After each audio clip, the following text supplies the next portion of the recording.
Welcome to the Deep Dive. Today we're tackling a conversation that, well, it matters a lot. But it's one many of us instinctively shy away from, isn't it? We kind of push it to the back of our minds. I'm talking about the end of life. Yeah, it's uncomfortable. It can feel shrouded in the fear and avoidance. But here's the thing. Understanding the physical and behavioral signs, the clues that someone might be entering their final year, that can actually be one of those profound, most compassionate gifts.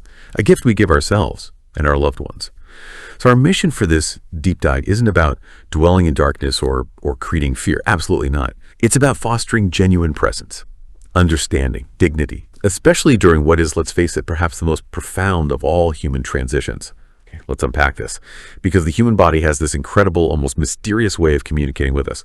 It signals its shifting needs, its priorities, even when words become difficult or impossible. And these signals, once you understand them, they can really transform fear into insight, helplessness into informed care. Exactly. And that's precisely the value, I think, we hope to bring today, recognizing these signals. It isn't about giving up hope, not at all, or just resigning yourself to some inevitable outcome.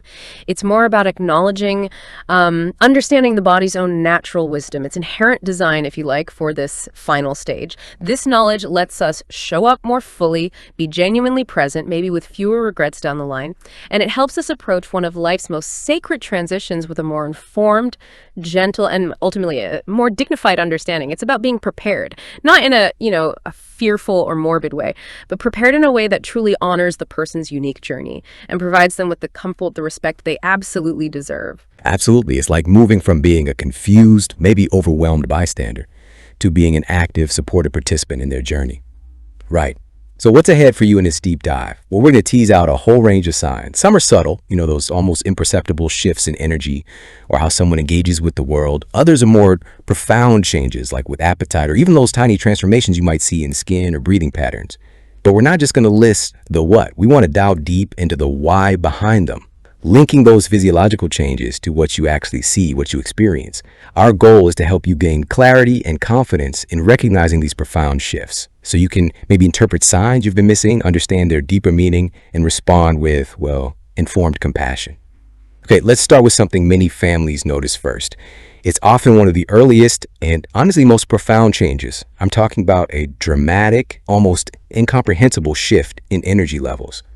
And look, we're not talking about just feeling a bit tired after a long day or normal fatigue. This is different. Imagine a bone-deep exhaustion. That's the phrase people often use. It seems to come from somewhere fundamental, much deeper than just, physical exertion. It's almost like the body's core battery is just running critically low. You might observe someone who, maybe for years, woke up bright and early, 7 a.m. sharp, and suddenly they start sleeping 12, 14, sometimes even 18 hours a day. And when they're awake, there's often this distinct quality of being somehow less present, less engaged with what's going on around them. It's almost as if they're existing in two worlds simultaneously.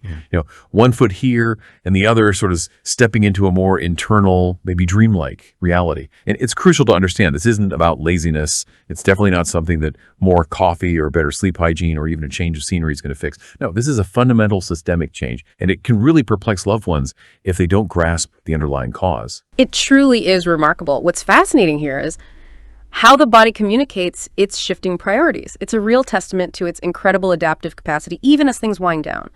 This dramatic energy shift you're describing, that's the body making a fundamental decision. It's choosing to redirect its precious, dwindling energy resources. Think of it like a sophisticated computer entering a deep power-saving mode. That's a good analogy. It's actively moving energy away from maintaining all those incredibly complex systems that keep us running at full capacity. Things like robust digestion, full muscle strength, complex thinking, even, repairing skin cells quickly. And instead, it's focusing everything it has left on the absolute essentials, the life-sustaining processes, keeping the heart beating, the lungs breathing, basic brain function. That's where the energy goes. On a cellular level, what's happening internally is a significant metabolic slowdown. The cells themselves just become less efficient at using glucose, their fuel, and the body tries to conserve every little bit it can. This often ties into what doctors might call failure to thrive in older adults, or maybe the anorexia-cachexia syndrome you see in advanced illness. That's where the body actually starts breaking down its own muscle and fat tissue for energy, pretty much regardless of how many calories someone takes in. It's a systemic reprioritization, a deep shift. And understanding this, it helps reframe what might look like laziness or lack of interest. You see it instead as a natural, necessary physiological process. It builds empathy, right? And it can reduce that immense frustration, sometimes guilt, that families feel. It allows you to support their need for rest rather than pushing for activity they just can't manage. And to accept their decreased engagement, maybe without questioning their love or commitment. That makes so much sense. Thinking of it as a power-saving mode really does shift the perspective. It moves it away from something being wrong with their willpower or personality to it being a deeply physiological, almost automatic process. And along with this huge shift in energy, you often notice that the quality and timing of sleep also become completely different. It's not just that they're sleeping more hours, although that's definitely part of it. It's more about the very nature of that sleep changing, dramatically different from what was normal for them throughout their life. For instance, they might start sleeping much deeper than usual, almost like they're harder to rouse, really difficult to wake up from that deep slumber. But then, intriguingly, they might also have these periods where they seem to be sleeping, but they're somehow still aware of what's happening around them, maybe responding to a gentle touch or a quiet voice, a familiar smell, even without fully opening their eyes or waking up completely. It's quite subtle. And then there's that dramatic shift in their sleep-wake cycle itself. Someone who was always an early riser might suddenly be wide awake in the middle of the night. Maybe sitting up, looking around. And then they drift off during the day for these long stretches, completely flipping their old routine on its head. And if we connect this to the bigger picture, these experiences often represent a natural turning inward. It's like a processing of life, of relationships, in a way that is profoundly personal and often quite private. You hear people describe their loved ones during this phase as seeming to live more in their dreams than in waking life. And this isn't just fantasy. It seems to be a genuine shift in their consciousness. They might wake up and talk about these vivid conversations they've just had with people who have already passed away, as if these were real waking interactions that happened moments ago. Or they might describe places they've visited, recounting quite detailed experiences from what seem to be their dream states, places family members just don't recognize. Now, while this can certainly be concerning, maybe even frightening for those watching, it's actually considered a very normal and quite well-documented part of this transition process. It's generally not seen as a sign of confusion or mental decline in the way we typically think of, say, dementia. It's more like a different form of consciousness, a different way of engaging. Often it seems quite serene. As they integrate their life experiences, it's like a period of deep internal reflection, maybe an unconscious life review. So for caregivers, the best response is often just to listen, to validate their experiences without correcting them. Oh, that sounds interesting. And simply be present, maybe asking gentle, open-ended questions like, tell me more about that place, or what did you talk about? Sometimes that can open a little window into their internal world, providing comfort to both them and you. It really can be a sacred, sometimes even beautiful aspect of this final journey. That idea of a profound shift in consciousness, it really connects to another area where families often notice significant changes: appetite, and someone's whole relationship with food. This can seem almost bewildering, can't it? Especially if the person was someone who truly loved eating, maybe loved cooking, throughout their life. Perhaps family gatherings always revolved around their amazing meals. Then suddenly, they might have absolutely no interest in their favorite dishes. That Sunday roast, that special dessert they always ask for. It might be entirely unappealing now, just pushed around the plate. Or sometimes it's the opposite. They might develop these very specific, sometimes quite unusual cravings for foods they never particularly liked before. Maybe they'll only want very soft foods, or liquids like ice chips or sips of juice, or things that require minimal energy to chew and digest, like, a simple spoonful of yogurt or applesauce. Here's where it gets really interesting, because these aren't just preferences changing, they're signals, deep signals from the body. You've really hit on a crucial point there. The physiological why behind this is important. The digestive system is actually one of the first systems the body starts to, significantly slow down when it's preparing for this transition. As its overall energy needs decrease, that complex machinery of digestion just becomes less efficient, right across the board. Peristalsis, the muscular waves that move food through the gut that slows down. Enzyme production, which is vital for breaking food down, diminishes. And this means that even small meals can leave them feeling uncomfortably full, bloated. Or they might experience nausea, heartburn, just general discomfort after eating things that never bothered them before. Their stomach can feel packed to capacity after just a few bites. And this isn't necessarily related to a specific illness or digestive upset like a bug. It's more like the body is naturally beginning to require less fuel simply because it's not running at full capacity anymore. In fact, there's a condition called anorexia cachexia syndrome, which is quite common in advanced illness. That's where the body's metabolism is fundamentally altered, leading to involuntary weight loss, muscle loss, even if they're getting seemingly adequate nutrition. So for families, understanding this can really reduce immense frustration and pressure around eating. Instead of constantly insisting they eat more or offering food all the time, which can actually cause distress, we can shift focus. Offer what little they might desire, but in a supportive way. Small, frequent portions maybe, or just sips of water or juice. Accepting this fosters empathy. It respects their body's natural process, and it can help let go of that guilt that so often creeps in when we see a loved one eating less. Right. That distinction is huge. It's not just that they don't want as much food, but that the body itself is physically less capable of processing it effectively. That must alleviate a huge burden for caregivers, that feeling of, I'm not feeding them enough. So it makes sense then it's a natural progression that weight loss often accompanies these appetite changes. And while weight loss can happen for lots of reasons throughout life, illness, stress, dieting, the weight loss that occurs in someone's final year often has this different quality to it. It feels different. It's not just about eating less, although that's certainly a factor. It's about the body actually changing how it processes and uses the nutrition it does receive. You might notice that no matter how much you encourage eating, maybe even if they do manage to eat what seem like reasonable amounts, they continue to lose weight, gradually but steadily. And that's because the body is actively catabolizing its own tissues, breaking down muscle, fat for energy because its metabolic engine has fundamentally changed gears. It can be incredibly challenging for families to witness, of course. Our instinct is always to nourish, to feed. But at this stage, the body's priorities have just shifted away from building and maintaining towards conserving and simplifying. And this raises an important question about how we can best support their comfort and dignity when their sensory world is profoundly altering like this. Because adding to this complex picture, the sense of taste and smell often change significantly during this time. This directly impacts appetite, obviously, but it can also be incredibly confusing for family members. They notice their loved one just doesn't enjoy foods they used to adore. And again, this isn't about being picky or difficult. The actual ability to taste and smell can diminish. This can be due to changes in the taste buds themselves, or olfactory nerve function. Even the amount of saliva produced can decrease, affecting taste. So food starts to seem bland, or maybe metallic, or just generally unappealing, even when it's prepared exactly the way they always liked it. And sometimes people develop a real aversion to certain smells or tastes that never bothered them before. Things like strong perfumes, cleaning products, maybe even the familiar scent of certain foods cooking, like meats, can become quite unpleasant. They might complain of a persistent metallic taste that makes everything taste off. It's a physiological shift, remember, not a personal preference or critique of the cooking.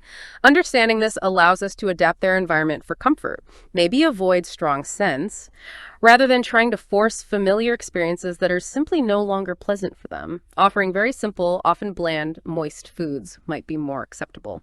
Or just those small sips of their preferred liquid, perhaps with a straw, if that helps. This recognition helps prevent caregiver frustration and ensures the focus stays squarely on comfort, not on calorie counts. That's such a vital point about their whole sensory world changing. Okay, let's shift gears slightly. Temperature regulation. This becomes another significant issue, and it can be particularly noticeable because it often affects how comfortable someone feels in environments that used to be perfectly fine. You might find them constantly feeling cold, for example. Even when everyone else in the room is quite comfortable, they might need extra blankets, heavier clothing, maybe ask for the heating turned up higher. They might even shiver in a warm room. But then, conversely, sometimes they might suddenly feel overheated when others are perfectly comfortable. Kicking off blankets, asking for windows to be open, wanting fewer layers. And you might also notice a common physical sign alongside this. Their hands and feet might often feel quite cold to the touch, and they might even look a bit purplish or mottled, even if they say they feel warm overall. These fluctuations can be quite distressing if you don't understand what's happening. You've described that perfectly. The root cause here, physiologically, is that the circulatory system starts to work less efficiently during this time. The heart, while still beating, might pump with a bit less vigor, maybe blood volume subtly decreases, and crucially, the body often initiates a process called peripheral vasoconstriction. That means it constricts the blood vessels in the extremities, the hands, feet, nose, ears, to prioritize sending blood flow to the core organs, the brain, heart, lungs. It's another energy-saving, life-prioritizing measure. This decreased circulation to the periphery is exactly why you might notice their hands, feet, sometimes even their nose or ears taking on a slightly different color. They might become more pale. Or sometimes you see that mottling or levato reticularis is developed. That's that subtle bluish or purplish, almost lace-like pattern on the skin, often on the arms and legs as blood pools a bit in the capillaries. Understanding this helps prevent alarm, and it encourages practical, gentle comfort measures. Instead of worrying about some serious immediate problem or trying to drastically warm them with direct heat like hot water bottles, which can actually be dangerous and cause burns on fragile skin, you can focus on providing gentle warmth. Extra blankets, soft socks, maybe just a light reassuring touch. This change signals the body directing its resources internally. It doesn't necessarily indicate immediate distress.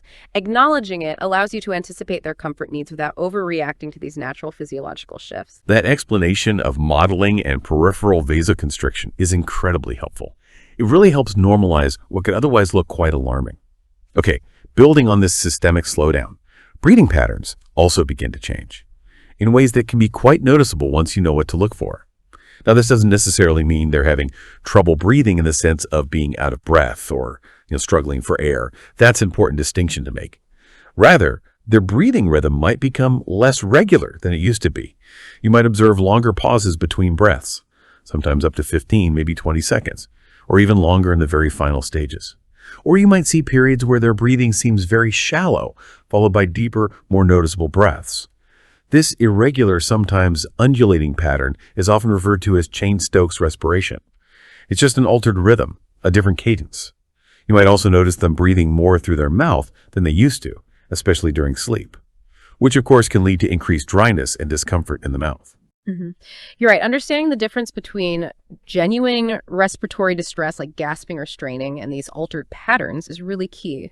If we connect this to the bigger picture, these are the body's internal systems gracefully adapting to conserve energy. It's not necessarily indicating distress. Now, sometimes family members notice a slight change in the sound of breathing. Perhaps it becomes a little more raspy or congested sounding. Gurgly sometimes, even when they don't seem to have a cold or any respiratory infection. This is often due to what are sometimes called terminal secretions, or more colloquially, the death rattle. Now, that term sounds quite alarming, and the sound itself can be distressing to listen to, but it's crucial to understand that this is usually not causing discomfort to the person themselves. The physiology behind it is simply that as the body slows down, the natural mechanisms for clearing normal secretions, saliva, mucus in the back of the throat become less active. They just lack the energy or maybe the reflex strength to cough effectively or swallow them away. They just pool there. It's another manifestation of the body conserving energy and shifting its priorities. And it's so important to understand it as such, rather than immediately assuming a new illness has developed, or worse, that they are choking. For family members, knowing this allows the focus to remain on comfort measures. Things like gently repositioning the person onto their side, which can help secretions drain, raising the head of the bed slightly, or providing gentle mouth care, little sips of water if they can swallow, or using swabs to keep the mouth moist. Occasionally, very low doses of certain medications can help dry up secretions a bit, but the primary goal is often managing the sound for the family's peace of mind, recognizing the person themselves isn't typically suffering from it. That's incredibly reassuring to know, especially about something that sounds as jarring as the death rattle. Reframing that is huge. Okay, what about the skin? The skin undergoes changes too, right? And these can be some of the more subtle signs, maybe developing gradually over months rather than weeks. You might notice the skin becoming thinner, maybe more fragile, or taking on a different texture than usual, perhaps feeling more delicate, almost papery, and maybe more prone to tearing or bruising easily. Small injuries, little scrapes or bruises, might take noticeably longer to heal than they used to, which indicates again that slower regenerative process as the body diverts resources away from maintenance. Or the skin might seem more translucent, especially on the hands and arms where you can sometimes see veins, even underlying capillaries, much more clearly than before, almost as if the skin itself is becoming less opaque. These are sort of quiet indicators of internal shifts, maybe reflecting a loss of that subcutaneous fat layer and reduced skin turgor or elasticity. Absolutely. And what's fascinating here is how even these seemingly minor changes collectively paint a picture of the body's internal resource allocation. It's focusing less on superficial maintenance. Along with that thinning and fragility I mentioned, many people notice their skin becoming significantly drier. And this happens regardless of moisturizing routines that used to work perfectly well. It's like the lotions just don't penetrate anymore. This is often due to the body's internal hydration balance shifting and maybe oil gland production decreasing as well. You might also observe the skin developing a slightly different color tone overall, perhaps becoming more pale generally, or sometimes taking on a slightly yellowish or even grayish undertone. It's often subtle but noticeable to those who spend a lot of time with them. Now, this isn't always jaundice in the clinical sense, but it can be due to reduced peripheral circulation or maybe subtle changes in liver and kidney function that alter skin pigmentation slightly. Again, these aren't typically signs of some new medical issue that needs aggressive treatment. They're more reflections of the body naturally reprioritizing its functions, diverting energy away from skin upkeep towards more vital internal processes. So for caregivers, this really means an increased focus on gentle skincare. Frequent, careful repositioning is key to prevent pressure sores on this increasingly fragile skin. And using very mild, maybe unscented moisturizers just to maintain comfort and prevent cracking. Understanding these subtle cues allows for that proactive, sensitive care that protects their comfort and dignity. Okay, so we've talked a lot about the physical systems. Let's shift focus a bit now towards navigating the internal and external worlds. Let's consider changes in cognitive function and mental clarity. And I want to be clear, I'm not just talking about memory issues here, although those can certainly be part of it, especially if there's an underlying condition like dementia already present. It's often more about these pervasive changes in how someone processes information, how they respond to questions, or just generally engage with their environment. You might find they take noticeably longer to respond when you speak to them, not because they can't hear well, necessarily, but because it seems to take more effort, more time for the brain to process what's being said and then formulate a reply. Or they might seem less interested in following complex conversations. Maybe keeping track of current events or multiple topics at once just becomes too taxing. Their engagement with intricate discussions simply wanes. It's almost like their mental processing speed has slowed down, and their bandwidth for handling multiple stimuli has diminished. You've highlighted a really critical distinction there, and this raises an important question about how we can adapt our interactions to meet them where they are, offering comfort and simplicity perhaps, rather than demanding a level of engagement they can no longer comfortably offer. Their attention span might become significantly shorter, that's very common, so they can't easily focus on television shows with complex plots anymore, or read books for long stretches, or engage in hobbies that used to hold their interest for hours. They might start to prefer simpler, maybe more repetitive activities, perhaps listening to familiar, calming music, looking through old photo albums, or maybe just sitting quietly without feeling that constant need to be entertained or stimulated. This is really another manifestation of the body and mind conserving energy. It mirrors the physical changes. Just as the physical body simplifies its demands, the mind, too, often retreats from those complex cognitive tasks. It finds peace in less demanding states. It's a natural process, this simplifying of their internal and external worlds. So for families, this means adjusting expectations, maybe communicating in shorter, simpler sentences, using less complex language, and consciously creating a peaceful, calm environment, reducing noise and clutter. It means not pressing for lengthy conversations if they're not up to it, but rather offering gentle, present companionship, finding joy in shared silence perhaps, or just a simple touch holding their hand.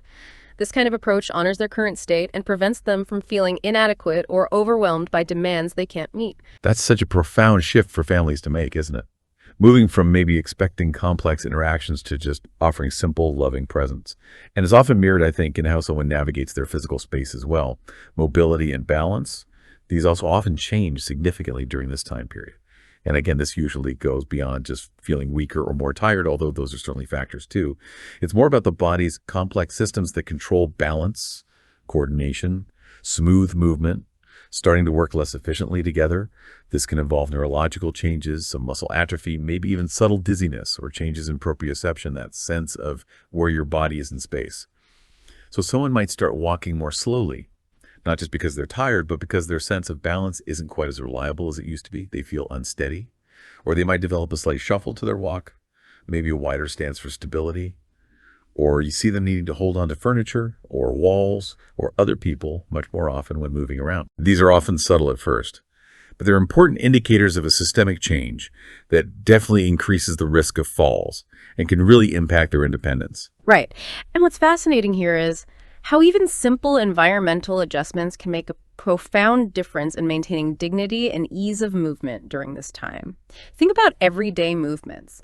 Getting up from chairs or out of bed or off the toilet. These might become significantly more challenging. They require more time, more effort than they used to. What used to be a single, fluid motion can become a slow, deliberate struggle, sometimes requiring multiple attempts or pauses. You might notice them starting to prefer sitting in chairs that have arms, specifically so they can use them to help push themselves up, whereas before, maybe they were perfectly comfortable in armless chairs. They might also really benefit from things like grab bars in the bathroom, maybe a raised toilet seat, or perhaps using a walker that they might have previously resisted. Understanding this allows you, as a caregiver or loved one, to proactively make these practical adaptations. Adaptations that can significantly enhance their comfort, their safety, and hopefully their sense of independence, even if it's modified. Rather than waiting for them to struggle or fall or maybe reluctantly ask for help, which many people find difficult to do, it's about anticipating their changing needs, offering gentle assistance when it seems appropriate, and ensuring their environment supports their diminished mobility. That way, you're maintaining their dignity rather than constantly highlighting their limitations. That proactive approach really does underline the compassion inherent in understanding these signs. It's about smoothing the path. Okay, perhaps one of the most emotionally difficult aspects for families to witness is how social engagement patterns shift. It can feel very personal, can't it? Like a rejection. But it's so important to try and understand that this is often a natural part of the process, rather than a conscious rejection of relationships or activities they once loved. Someone might just gradually lose interest in social activities they used to really enjoy, going out, parties, clubs. They might start preferring much smaller gatherings over larger, bustling ones. Or increasingly, they might just want to spend more time alone, or perhaps with just one or two very close, very familiar family members. They might withdraw from group conversations, finding them overwhelming, or even seem to pull back from prolonged one-on-one interaction sometimes. It can feel like a profound withdrawal. But as you say, it's often more complex than just wanting to be alone. Exactly. And if we connect this to the bigger picture, this turning inward is often a profound and necessary period of reflection and integration, a quiet preparation in a way. This withdrawal isn't necessarily about depression, although of course depression can certainly be a factor at any stage of life and should always be assessed and addressed if present. But often it's more about the body and mind naturally turning inward, focusing energy on the internal process of transition rather than on external social demands, which take energy. Their priorities just fundamentally shift. They might also lose interest in things like the news, current events, or planning for the future. Even short-term future plans might seem irrelevant. They might prefer instead to focus intensely on the present moment, or perhaps to reflect on cherished memories from the past rather than thinking about upcoming events or long-term goals. It's a natural reorientation of their attention and energy, a kind of internal sifting and sorting, perhaps, of a lifetime of experiences. So for families, the key is trying not to take the withdrawal personally, as hard as that can be. Instead, maybe see it as an invitation to shift your engagement style, perhaps bringing out old photo albums for quiet viewing together, playing their favorite music softly in the background, or simply sitting in comfortable silence, maybe holding their hand, offering that non-demanding presence. It's about being present on their terms, respecting their need for internal space, and recognizing that their quiet reflection is a vital, often peaceful part of their journey. We've certainly covered a lot of ground. Let's just touch on some of the more subtle reflections now, perhaps starting with physical appearance. Physical appearance changes. They can be subtle, but often quite noticeable over time. And these can go beyond just the obvious things like weight loss or maybe changes in posture, though those are definitely part of the picture. Sometimes the overall physical presence of someone might just seem somehow smaller or more fragile. Their features might appear a bit more gaunt or sunken, perhaps, as that subcutaneous fat and muscle mass diminishes. Their clothes might start to fit differently, not just because of weight changes, but maybe their posture is slightly altered. Or perhaps they just start preferring looser, softer clothing because it feels more comfortable against skin that might have become more sensitive or dry. These are often things you almost feel as much as you consciously observe, just a general sense of increasing frailty or delicacy. That's a good way to put it. And what's fascinating here is how even these seemingly small, almost aesthetic details are part of the larger tapestry of the body's holistic transition. Looking even closer, you might notice things like hair and nails growing more slowly than usual, or their hair texture might change slightly, maybe becoming thinner, more brittle, or even changing color more rapidly than the gradual graying of normal aging. These are all subtle indicators of that reduced metabolic rate, decreased protein synthesis as the body conserves its resources. And the eyes. The eyes often reflect these internal changes in particularly subtle ways too. They might seem less bright, maybe less alert than usual, perhaps appearing a little more sunken or distant. Family members sometimes comment that their loved one's eyes just seem different, more contemplative perhaps. While they can often still make eye contact and engage visually, there's sometimes this quality of looking slightly beyond or through things, rather than directly at them, as if their inner world is becoming more vivid, more demanding of their attention. This distant gaze can be both physically rooted, maybe reduced hydration, dulling the eyes, and psychologically rooted, as that internal focus during this reflective period draws their attention inward. That image of the distant gaze really came to picture, doesn't it? Captures something subtle. Okay, and finally, another important sign, one that's often overlooked but has real practical implications. Changing responses to physical sensations. Their response time, or maybe even the intensity of their response to physical sensations, might change. For example, they might not notice temperature changes hot or cold as quickly or as acutely as they used to.